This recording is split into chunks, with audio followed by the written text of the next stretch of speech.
L'amour à Venise.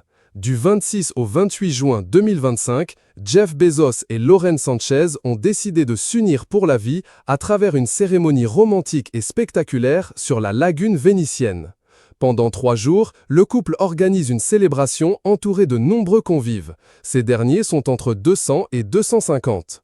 Un mariage grandiose, oui, qui s'annonce être l'un des événements les plus scrutés de l'année.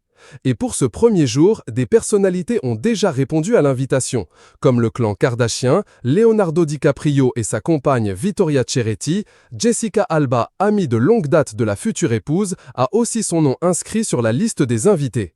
George et Amal Clooney ont également confirmé leur présence. Ils sont d'ailleurs habitués des lieux, puisque le couple s'était marié à l'Aman Venice en 2014. Une chose est sûre, pour ce mariage, Jeff Bezos n'a pas fait les choses à moitié et n'a pas hésité à dépenser une grosse somme d'argent. D'après la presse italienne, il aurait loué pour ses invités les chambres d'hôtel les plus luxueuses de la ville.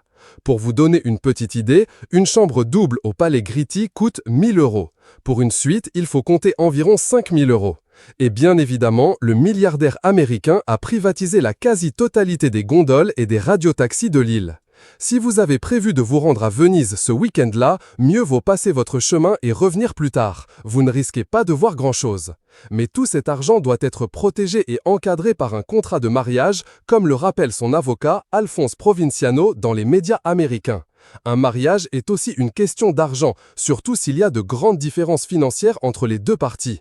Pour un entrepreneur, il ne suffit pas de montrer le solde de son compte en banque. C'est un enchevêtrement compliqué de sociétés, d'actions, de comptes, d'acquisitions et de propriétés, a-t-il expliqué.